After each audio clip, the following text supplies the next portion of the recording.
ನಿವೃತ್ತಿ ಘೋಷಣೆ ಮಾಡಿದ್ದಾರೆ ಸಿದ್ದರಾಮಯ್ಯ ಸರ್. ಸಿದ್ದರಾಮಯ್ಯನವರ ನಾನು ನೋಡಿಲ್ಲ. ಅವ್ರಿಗೆ ನಿವೃತ್ತಿ ಏನಾಗಲ್ಲ.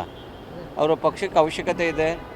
ಅವರು ನಮ್ಮ ಪಕ್ಷದ ಹಿರಿಯ ನಾಯಕರು, ಅದ್ರ ಜೊತೆಗೆ ಕರ್ನಾಟಕ ಕಂಡಂಥ ಒಂದು ದೊಡ್ಡ ರಾಜಕಾರಣಿ. ಅದರಿಂದ ಅವ್ರಿಗೆ ನಿವೃತ್ತಿ ಅನ್ನೋದು ಪ್ರಶ್ನೆನೇ ಇಲ್ಲ. ಅವರ ಪಕ್ಷಕ್ಕೋಸ್ಕರ ಯಾವತ್ತೂ ಕೂಡ ಹೇಳಿದ್ದಾರೆ, ಹಿಂದೆನೂ ಕೂಡ ಹೇಳಿದ್ದಾರೆ, ಮತ್ತು ಮುಂದೆನೂ ಕೂಡ ಪಕ್ಷಕ್ಕೆ ಅವರ ಅವಶ್ಯಕತೆ ತುಂಬ ಇದೆ. ಅದರಿಂದ ನಿವೃತ್ತಿ ಹೊಂದುವಂಥ ಪ್ರಶ್ನೆ ಬರೋದಿಲ್ಲ ಅಂತ ನನ್ನ ಅನಿಸಿಕೆ. ಪಾರ್ಲಿಮೆಂಟಲ್ಲಿ ಧರ್ಮೇಂದ್ರ ಪ್ರಧಾನ್ ರಿಸೈನ್ ಮಾಡಿದ್ದಾರೆ. ನೆಕ್ಸ್ಟ್ ಚರ್ಚೆಗಳು ಯಾವ ರೀತಿ? ನಾಳೆಯಿಂದ ಇವಾಗ ಸುಗಮವಾಗಿ ಚರ್ಚೆ ನಡೆಯೋದು ಅಂತ ಆಗಿದೆ. ಸಾಕಷ್ಟು ಸಮಸ್ಯೆಗಳಿದೆ. ಇವನು ಕರ್ನಾಟಕ ಇವತ್ತು ತಮಗೆ ಗೊತ್ತಿರೋಂಗೆ ಸರಿಯಾದ ರೀತಿಯಲ್ಲಿ ಮಳೆ ಆಗದೇ ಬರದ ಪರಿಸ್ಥಿತಿ ಉಂಟಾಗ್ತಾ ಇದೆ.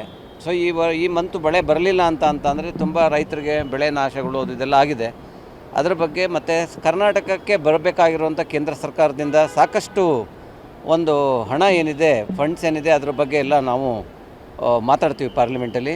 ಮತ್ತು ನಾಳೆ ಸನ್ಮಾನ್ಯ ಮುಖ್ಯಮಂತ್ರಿಗಳು ಎಲ್ಲ ಪಕ್ಷದ MP ಗಳನ್ನೂ ಕೂಡ ಮೀಟಿಂಗ್ ಕರೆದಿದ್ದಾರೆ ನಾಳೆ ಸಾಯಂಕಾಲ ಕರ್ನಾಟಕ ಭವನದಲ್ಲಿ.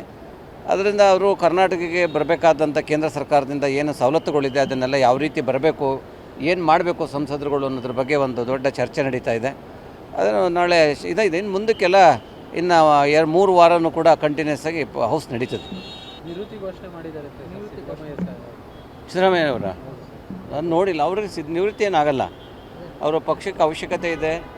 ಅವರು ನಮ್ಮ ಪಕ್ಷದ ಹಿರಿಯ ನಾಯಕರು, ಅದ್ರ ಜೊತೆಗೆ ಕರ್ನಾಟಕ ಕಂಡಂಥ ಒಂದು ದೊಡ್ಡ ರಾಜಕಾರಣಿ. ಅದರಿಂದ ಅವ್ರಿಗೆ ನಿವೃತ್ತಿ ಅನ್ನೋದು ಪ್ರಶ್ನೆನೇ ಇಲ್ಲ. ಅವರ ಪಕ್ಷಕ್ಕೋಸ್ಕರ ಯಾವತ್ತೂ ಕೂಡ ಹೇಳಿದ್ದಾರೆ, ಹಿಂದೆನೂ ಕೂಡ ಹೇಳಿದ್ದಾರೆ, ಮತ್ತು ಮುಂದೆನೂ ಕೂಡ ಪಕ್ಷಕ್ಕೆ ಅವರ ಅವಶ್ಯಕತೆ ತುಂಬ ಇದೆ. ಅದರಿಂದ ನಿವೃತ್ತಿ ಹೊಂದುವಂಥ ಪ್ರಶ್ನೆ ಬರೋದಿಲ್ಲ ಅಂತ ನನ್ನ ಅನಿಸಿಕೆ. ಪಾರ್ಲಿಮೆಂಟಲ್ಲಿ ಧರ್ಮೇಂದ್ರ ಪ್ರಧಾನ್ ರಿಸೈನ್ ಮಾಡಿದ್ದಾರೆ.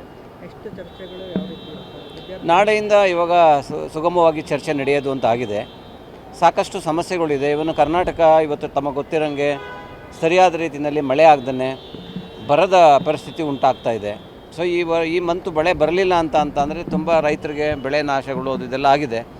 ಅದರ ಬಗ್ಗೆ ಮತ್ತು ಕರ್ನಾಟಕಕ್ಕೆ ಬರಬೇಕಾಗಿರುವಂಥ ಕೇಂದ್ರ ಸರ್ಕಾರದಿಂದ ಸಾಕಷ್ಟು ಹಣ ಏನಿದೆ, ಫಂಡ್ಸ್ ಏನಿದೆ, ಅದರ ಬಗ್ಗೆ ಎಲ್ಲ ನಾವು ಮಾತಾಡ್ತೀವಿ ಪಾರ್ಲಿಮೆಂಟಲ್ಲಿ.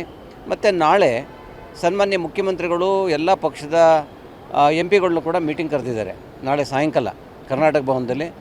ಅದರಿಂದ ಅವರು ಕರ್ನಾಟಕಕ್ಕೆ ಬರಬೇಕಾದಂಥ ಕೇಂದ್ರ ಸರ್ಕಾರದಿಂದ ಏನು ಸವಲತ್ತುಗಳಿದೆ ಅದನ್ನೆಲ್ಲ ಯಾವ ರೀತಿ ಬರಬೇಕು, ಏನು ಮಾಡಬೇಕು ಸಂಸದರುಗಳು ಅನ್ನೋದ್ರ ಬಗ್ಗೆ ಒಂದು ದೊಡ್ಡ ಚರ್ಚೆ ನಡೀತಾ ಇದೆ.